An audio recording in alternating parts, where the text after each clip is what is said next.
ये आवाज आ रहा है ना?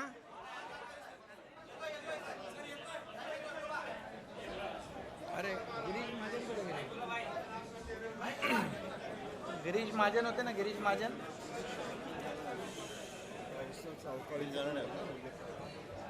आपले लोक विचारतील। सभी आज की पत्रकार परिषद में उपस्थित हमारे सभी शिवसेना भाजपा के मंत्रीगण, सभी सांसद, विधायक, शिवसेना के नेता, सभी पदाधिकारी और यहाँ के भी हमारे मंत्री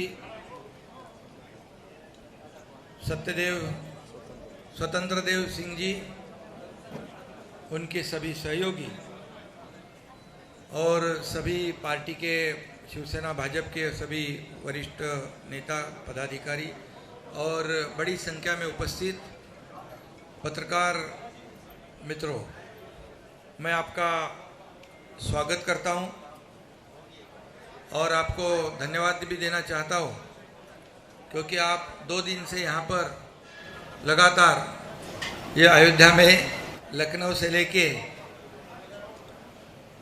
इस अयोध्या यात्रा जो है उसे सफल बनाने में आपका भी योगदान है, इसलिए मैं आपको धन्यवाद भी देना चाहता हूँ। अयोध्या और राम मंदिर ये हमारे आस्था का विषय है, हमारी भावना इससे जुड़ी हुई है और श्रद्धा और अस्मिता भी है, क्योंकि जब कल यहाँ हमारे हजारों की संख्या में 2-3 दिन से यहाँ पर लोग पहुँच रहे हैं और कल हम लोग लखनऊ में आए, वहाँ भी माहौल देखा कि हजारों की संख्या में यहाँ पर उपस्थित सभी राम भक्त है, हमारे कार्यकर्ता है। इतनी बड़ी भीड़ में इकट्ठे हुए थे स्वागत के लिए, आप सभी ने देखा है और इसलिए मैं उनको धन्यवाद देना चाहता हूँ। आज भी सवेरे सुबह जब रैली में भी यहाँ के स्थानिक हजारों की संख्या में राम भक्त कार्यकर्ता सभी मौजूद थे। एक अलग माहौल, एक केसरिया कहे, भगवा कहे, पूरा वातावरण जो है राममय हुआ था। इसके साक्षी हमारे साथ आप भी लोग हैं और इससे पहले भी हम लोग अयोध्या आए। अयोध्या बहुत ही हमारे लिए एक आत्मीयता का विषय है। यहाँ आने का जब सोचते हैं तो बहुत ही एक दिल में एक खुशी की लहर, एक समाधान और एक अलग ही कुछ महसूस होता है, क्योंकि वहाँ का वाइब्रेशन ही वैसा है। प्रभु रामचंद्र जी के चरणों से, पदस्पर्शों से ये पावन हुई भूमि है। हम सोचे कि अयोध्या में जब उस समय का क्या माहौल होगा जब राम 14 साल वनवास पूरा करके वापस अयोध्या में आए होंगे, तो वहाँ जब दिवाली जनता ने मनाई होगी, ऐसा माहौल आज हम सोचते हैं, इमेजिन करते हैं। गुड़ी, तोरण, सब जल्लोष, दिवाली, खाली ये सोच ही सकते हैं हम लोग। लेकिन 500 साल का इंतज़ार करने के बाद सभी लोगों को ये सपना लग रहा था कि राम मंदिर, सभी लोगों की सोच थी, हमारे हिंदू हृदय सम्राट बाबा साहेब ठाकरे जी का सपना था। तमाम इस देश के लाखों करोड़ों हिंदुत्ववादी विचार के राम भक्त, उनका सपना था। क्योंकि ये अयोध्या जो है, राम मंदिर जो है, ये हिंदुत्व का प्रतीक है, अस्मिता है। और यहाँ पर जितने भी हमारे देश में हिंदू भाई बहनें हैं, विदेश में जरूर आते हैं। और सबकी एक ही सोच थी, सबका एक ही सपना था, सबकी एक ही अपेक्षा थी कि राम मंदिर बन जाए। और हम देख रहे हैं, अभी हम दर्शन लेने के बाद वहाँ पर हमारे ट्रस्टियों ने हमें कुछ पुरानी जो मंदिर की अवशेष है वो भी दिखाई, और मंदिर निर्माण का काम भी हम देखने गए। पिछले बार भी आए थे, थोड़ा प्लेटफॉर्म जैसा काम था, आज देखा तो खंबे खड़े हो गए, ऊपर का छत भी खड़ा हो रहा है। इतनी तेजी से काम होगा ये कोई भी नहीं सोच सकता था। और आज देखा कि राम मंदिर पूरा होने जा रहा है। ये सबको स्वप्नवत लग रहा था, सपना लग रहा था, लेकिन तमाम राम भक्तों की आशा अपेक्षा मंशा सपना इस देश के आदरणीय यशस्वी प्रधानमंत्री नरेंद्र मोदी जी के नेतृत्व में ये काम शुरू हुआ और आगे बढ़ रहा है। और मेरे ख्याल से 2024 जनवरी में मूर्ति स्थापना भी होगी, उसके बाद भी आगे काम चलता रहेगा। वहाँ हम गर्भगृह में भी गए, एक अलग एक कंपन वहाँ पर, एक वाइब्रेशन वहाँ अनुभव करने को मिला। और देखते देखते राम मंदिर का निर्माण आगे बढ़ रहा है। ये हमारे लिए और ज़्यादा खुशी की बात है।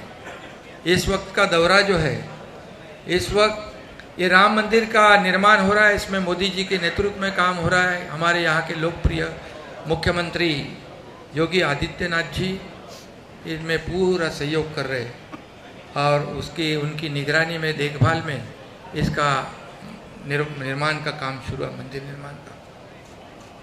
और इसलिए इस दौरान जो यात्रा है उसमें अलगपन महसूस होता है। राम मंदिर का निर्माण भी जोर से हो रहा है। हमें प्रभु रामचंद्र जी के आशीर्वाद से धनुष्यबाण भी मिला है, पार्टी का नाम भी मिला है। और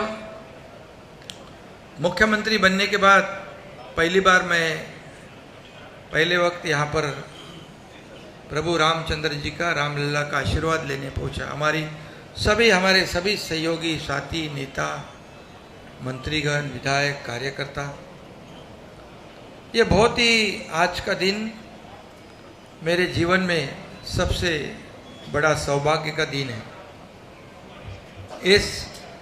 आज का दर्शन, आज की जो यात्रा है, ये मैं कभी जिंदगी में भूल नहीं पाऊंगा। इससे पहले भी मैं आता था, नियोजन करने आता था, लेकिन आज हमारे कार्यकर्ताओं ने इस यात्रा का नियोजन किया है। और यात्रा का नियोजन आप देख रहे हो, इतनी शानदार किया है, इतना शानदार किया है कि पूरी तरह एक माहौल जो है इतना बन गया है। पूरी तरह यहाँ पर एक मंगलमय पवित्र वातावरण तैयार हुआ है। और इसलिए मैं सभी कार्यकर्ताओं का भी धन्यवाद दूंगा और सभी लोगों को धन्यवाद मैं दूंगा। यहाँ पर हमारे साथ आज सब लोग आके दर्शन ले लिया, सबने, पूरा हमारा सरकार यहाँ पर आया था और मंत्री तो आए, सभी लोग आए। मेरे सहयोगी उप मुख्यमंत्री देवेंद्र जी भी आए, दर्शन लेके उनको दिल्ली जाना था। और हमारी यात्रा पूरी तरह, अभी शाम को सरयू नदी पर आरती भी है और संत महंतों का आशीर्वाद का भी कार्यक्रम है। और इसलिए कई लोगों को इससे थोड़ी एलर्जी भी है और दर्द भी हुआ है, ठीक है। लेकिन मैं एक ही बात कहूँगा, ये राम मंदिर और अयोध्या हमारे शिवसेना और भारतीय जनता पार्टी के लिए कोई राजनीतिक मुद्दा नहीं है। यह हमारे आस्था और श्रद्धा का विषय, भावना का विषय है। और आज देख रहे हैं हम लोग इतने जोर में यहाँ विकास के काम हो रहे हैं। योगी जी को भी मैं धन्यवाद दूंगा, उनके मंत्री जी को धन्यवाद दूंगा, हमारे उप मुख्यमंत्री देवेंद्र जी को भी धन्यवाद दूंगा। उन्होंने भी समय निकालकर यहाँ दिल्ली में बैठक होने के बावजूद वो यहाँ पर पहुँचे और यहाँ का विकास हम देख रहे हैं। तो तेजी से यहाँ पर अयोध्या का विकास होगा, राम मंदिर बनेगा, लाखों करोड़ों लोगों को यहाँ इसका अपनी रोजी रोटी में भी फायदा होगा। लेकिन मैं जानता हूँ, समझता हूँ कि ये यात्रा जो है हमारी अयोध्या यात्रा, यहाँ जो पहुँचे हैं और टीवी पे जो देख रहे हैं, ये लाखों लोगों को तो बहुत ही एक आनंद देने वाली यात्रा है। लेकिन कुछ लोग तो ऐसे होते हैं कि उनको कुछ तकलीफ भी होती है, क्योंकि कई लोग जानबूझकर, कई लोगों को हिंदुत्व की एलर्जी रही है, अभी भी हो रही है। क्योंकि आज़ादी के बाद भी कई लोग जानबूझकर हिंदुत्व का अपमान कर रहे थे, गलत फहमी फैला रहे थे, हिंदू धर्म ऐसा है वैसा है। लेकिन मैं आपको बताऊंगा, हिंदुत्व, हिंदू धर्म एक जीवन प्रणाली है। एक हिंदू धर्म में सहिष्णुवाद है, सभी लोगों को साथ लेकर चलने वाला हमारा हिंदुत्व है। बाबा साहेब ठाकरे जी ने भी कहा है क्या हिंदुत्व है, उनके विचार क्या है वो बताए उन्होंने। और हमारा हिंदुत्व जो है अन्य धर्म का अनादर करने वाला नहीं है और सभी को साथ लेकर आगे बढ़ने वाला। लेकिन कई लोगों को लगता है कि हिंदुत्व हर के घर घर में, मन मन में जाएगा, पहुंच जाएगा तो हमारी राजनीतिक दुकान बंद हो जाएगी, हमारा कारोबार ठप हो जाएगा। ऐसे डर के वजह से आज़ादी के बाद लगातार ऐसी कोशिश कई लोगों ने की है।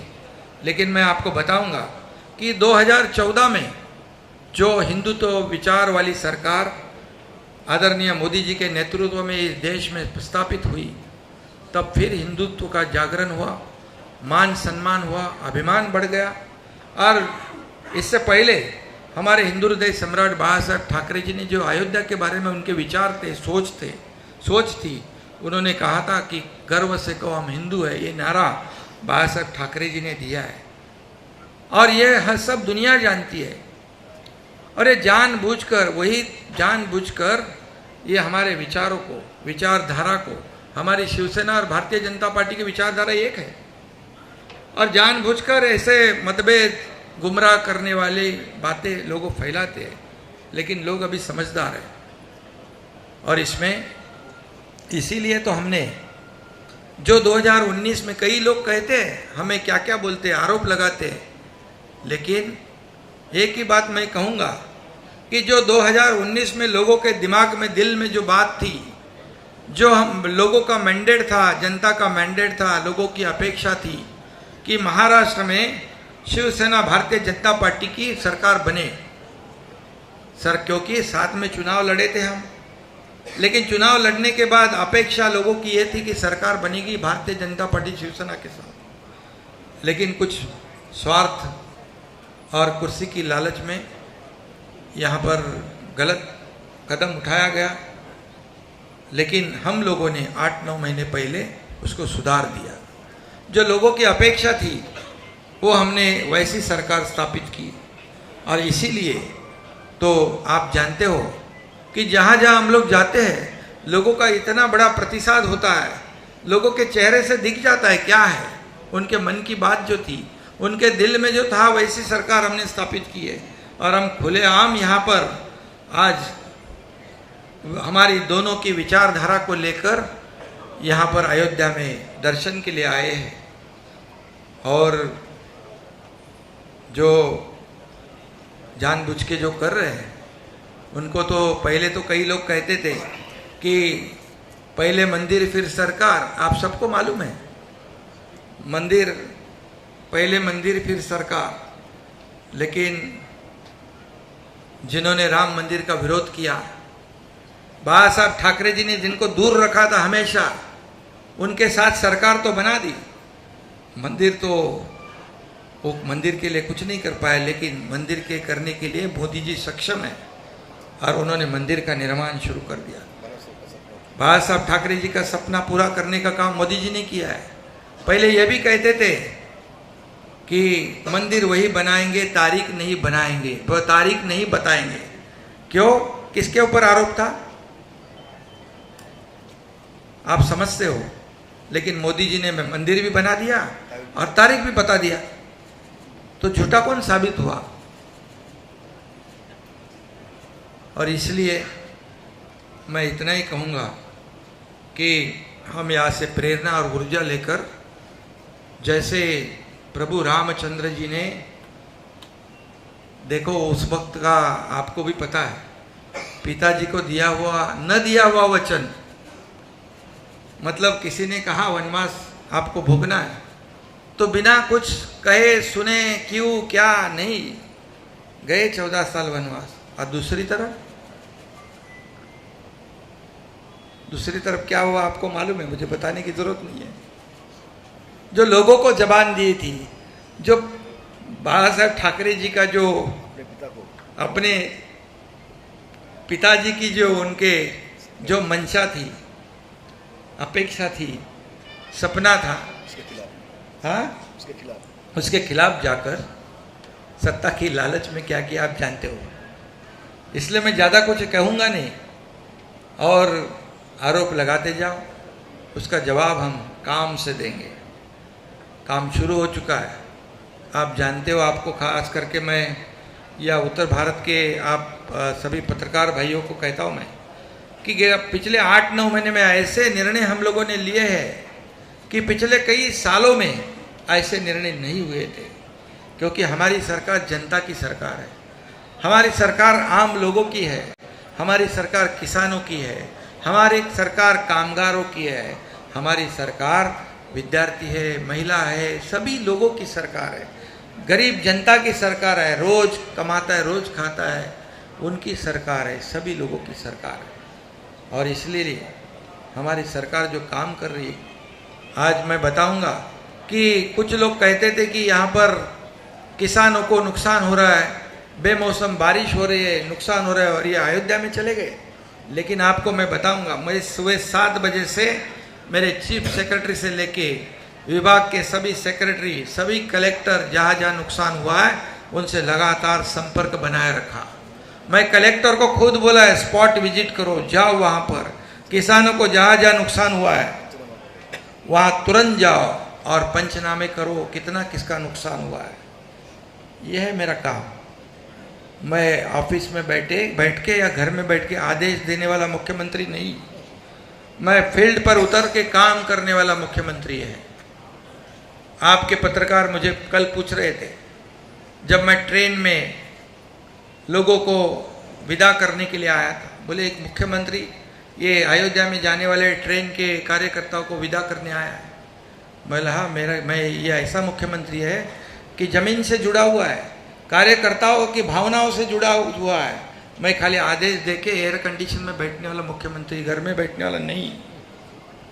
और इसलिए आपको मैं बताऊंगा कि आपने जो यहाँ पर कार सेवा में भी, ये हमारा पुराना रिश्ता है अयोध्या से। मुझे याद है कि हमारे धर्मवीर आनंद दिगे जी, हमारे गुरु, उन्होंने भी उस कार सेवा में चांदी की ईंट भेंट की थी। ये भी मुझे मालूम है, हम साथ में थे। और बाला साहब जी का, ठाकरे जी का तो रिश्ता, हमारे सभी लोगों का जो अयोध्या से जो एक रिश्ता है, एक नाता जो है, वो राजनीतिक नहीं है, भावनिक आस्था का विषय, हमारी श्रद्धा का विषय और अस्मिता का विषय। इतना ही मैं आज कहूँगा। और आप सब लोगों को मैं धन्यवाद देना चाहता हूँ कि आप लोगों ने इतनी बड़ी, देखो थोड़ी सी धक्का मुक्की हो गई आप लोगों की इधर, कभी मैं छोटा इंटरव्यू दे नहीं पाया, भागते भागते सब, पब्लिक भी बहुत इतनी थी, आप भी जानते हो। तो अभी यहाँ पर प्रोटोकॉल भी नहीं रहा, वो सब पुलिस भी टेंशन में, सब लोग टेंशन में। मंत्री महोदय बोले ये गाड़ी में बैठो, मैं बोला अरे भाई मैं कार्यकर्ता से जुड़ा हुआ आदमी हूँ। तो थोड़ा बहुत सभी लोगों को इनकन्वीनियंस हुआ होगा, किसी को थोड़ी बहुत तकलीफ हुई तो क्षमा चाहता हूँ, और सभी लोगों को मैं धन्यवाद देना चाहता हूँ। आणि मराठी हाँ नहीं नहीं मराठी का बोलतो जरा हा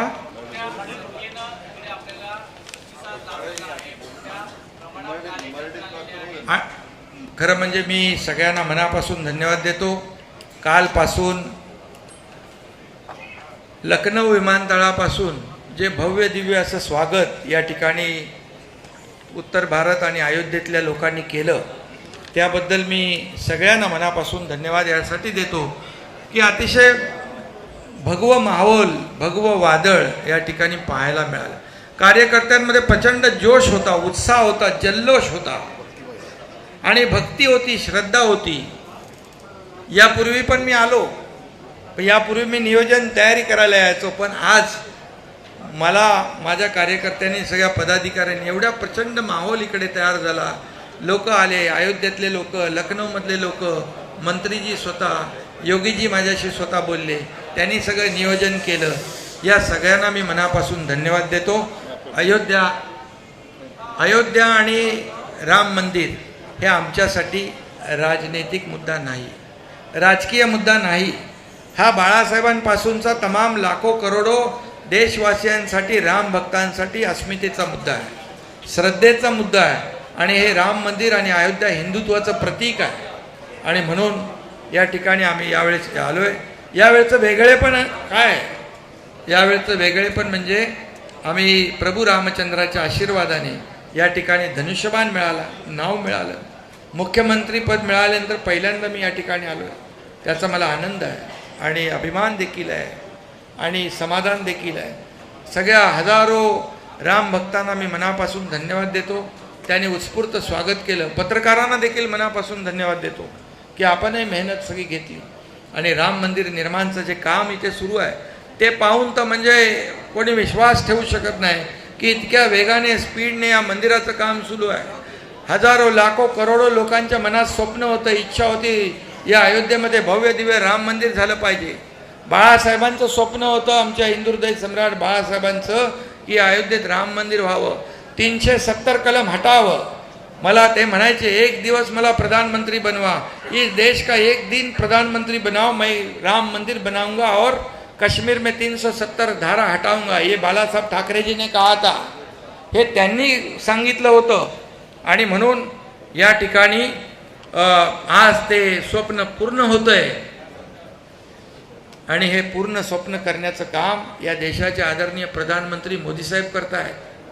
काश्मीरमधलं मोदी साहेबांच्या नेतृत्वाखाली गृहमंत्री अमित शाह, डॅशिंग गृहमंत्री आहेत अमित शाह, त्यांनी वाटलं होतं तुम्हाला 370 कलम हटेल, हटवलं.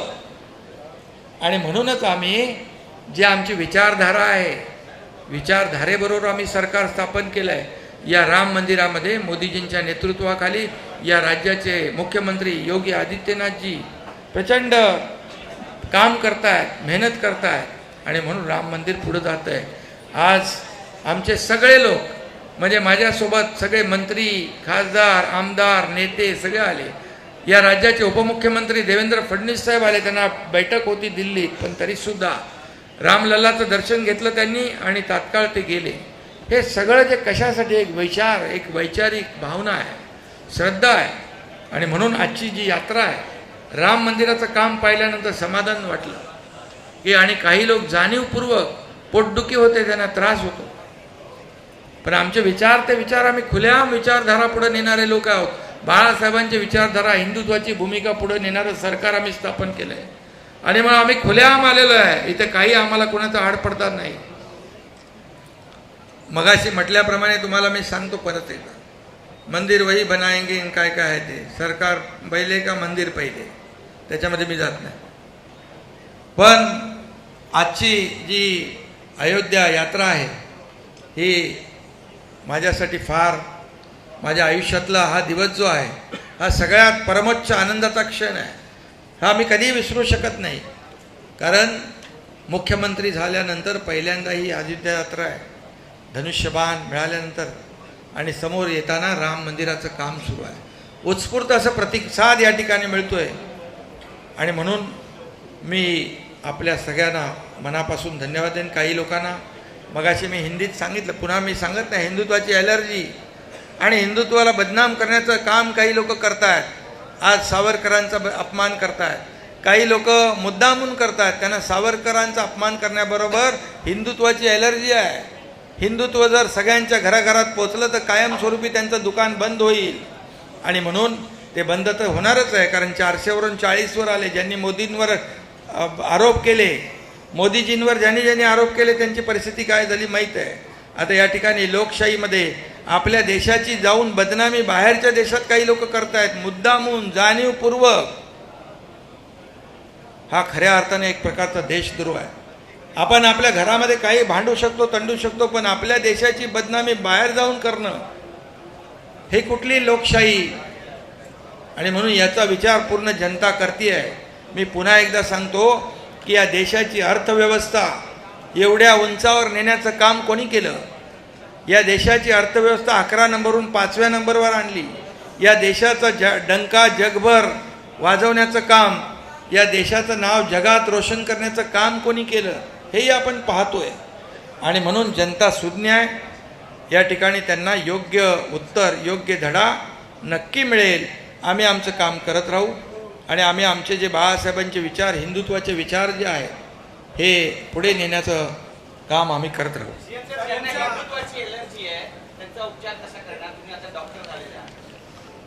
मी डॉक्टर ते डिग्रीचं सोडा, मी अगोदरच डॉक्टर होतो म्हणून तर मोठं ऑपरेशन केलं मी. आणि यांना काय ऑपरेशनची गरज नाही लागत, त्यांना छोट्या मोठ्या गोळ्या दिल्या तर बस.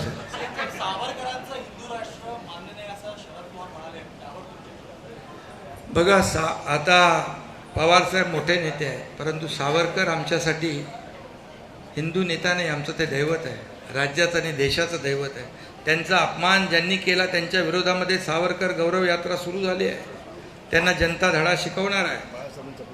आणि बाळासाहेबांनी जेव्हा मणिशंकर अय्यर यांनी सावरकरांचा अपमान केला तेव्हा त्यांना चांगले जोडे हाणण्याचं काम केलं.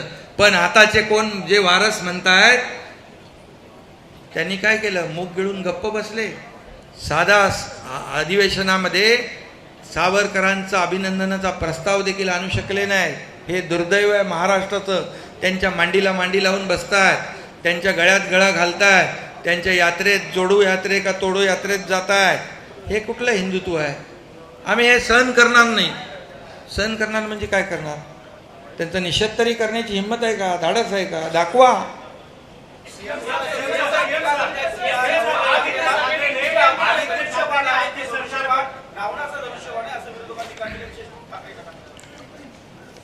कसलं रावण राज्य?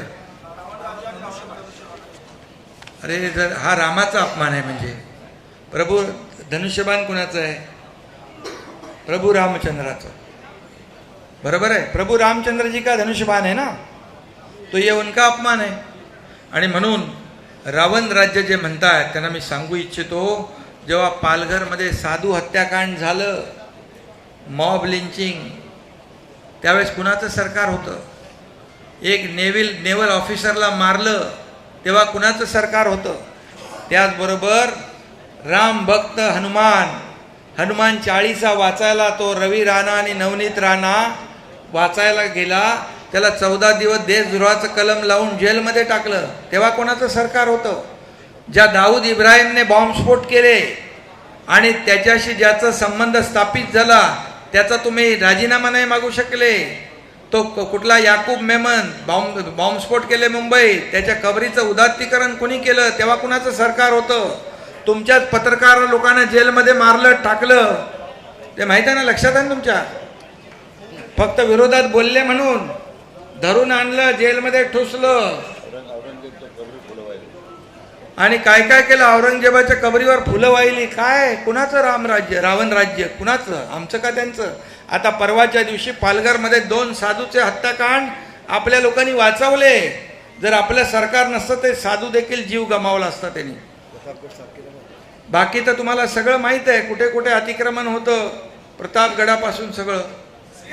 त्यामुळे रावणाचं राज्य जे होतं त्या पापाचा घडा भरला आणि म्हणून लोकांनी, जनतेने ते हटवलं.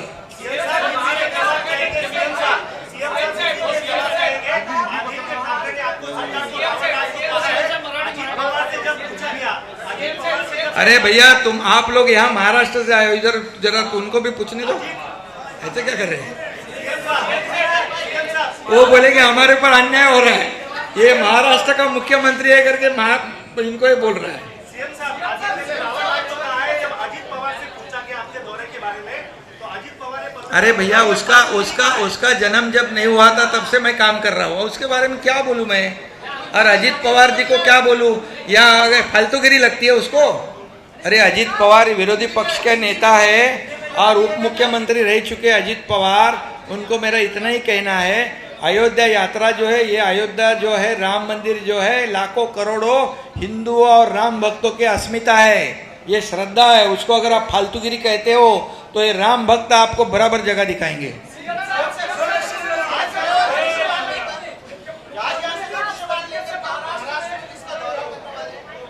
धनुष्य बाण प्रभु रामचंद्र जी के आशीर्वाद से मिला है, बाबा साहेब ठाकरे जी के आशीर्वाद से मिला है, तमाम जनता के आशीर्वाद से मिला है। हम महाराष्ट्र में समर्पित भाव से हमारे आखिरी सांस तक ये हम महाराष्ट्र की जनता की सेवा करेंगे। एक जन पूछो।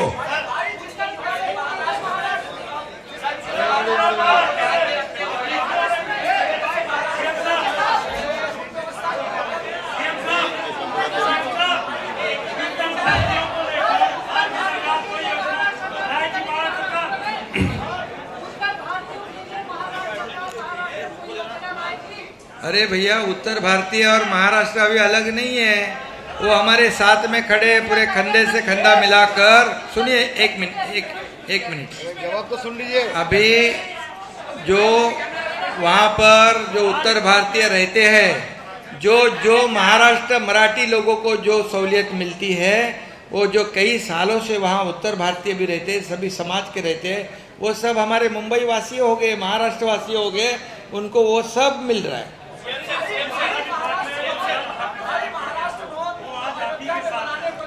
महाराष्ट्र भवन के लिए जगह देने की बात हमने विनंती की है इस राज्य के मुख्यमंत्री योगी आदित्यनाथ जी को, और उन्होंने सकारात्मक भूमिका ली हुई है और यहाँ जरूर महाराष्ट्र भवन बड़ा बन जाएगा।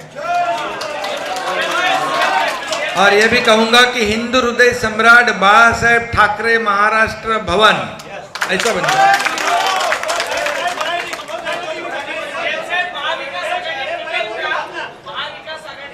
हिंदी हो गया।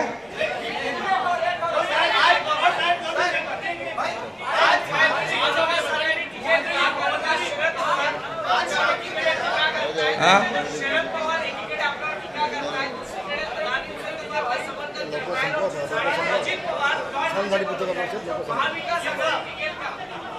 महाविकास आघाडी, आता तुम्ही त्यांना विचारलं पाहिजे। आता तुम्ही दिसतंय त्यांच्यामध्ये कोण इकडे बोलतोय, कोण तिकडे बोलतोय, कोण तीन तिकडा काम बिघडा, कोण डोळा मारतोय।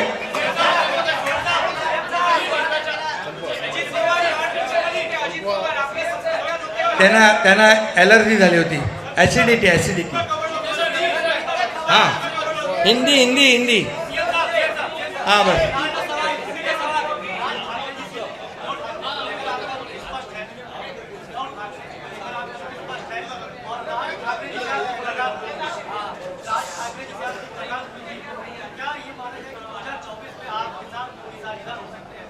देखिए वो हमारी ऐसे दोस्ती के संबंध है उनके साथ, क्योंकि पहले जब हम उनके साथ थे तो उनको उनकी एलर्जी थी, इसलिए उनको हम नहीं मिल पाते। अभी हमारे को कोई रोक टोक नहीं, तो वो अच्छे इंसान है, अच्छा काम कर रहे, और निश्चित रूप से नहीं राजनीति कोई मुद्दे पे चर्चा नहीं हुई, लेकिन हमारा भाईचारा है, मिलते रहते हैं।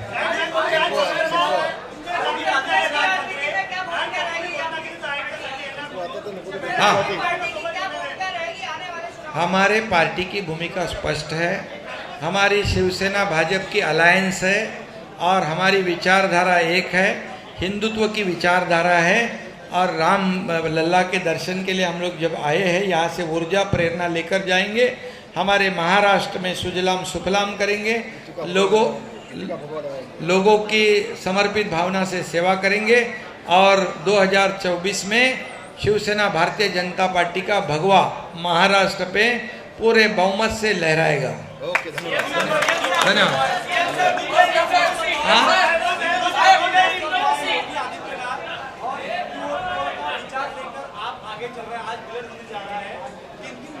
नहीं, आज देखिए हमारे उन्होंने स्नेह भोजन पे बुलाया है।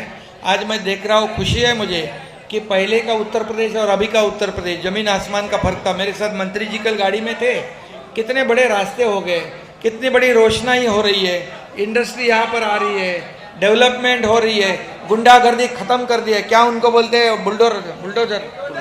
बुलडोजर बाबा, उनको डरते हैं गुंडे लोग। अभी गुंडागर्दी खत्म, कानून व्यवस्था बढ़िया है, माता बहनें बिंदास घूम सकती है, आम नागरिक बिल्कुल डरता नहीं। और जिनका डर जो है, उनका खौफ जो है, उनका खौफ और उनका डर गुंडागर्दी वालों को है। आम आदमी यहाँ पर आज बहुत ही सुखी है, विकास हो रहा है। धन्यवाद।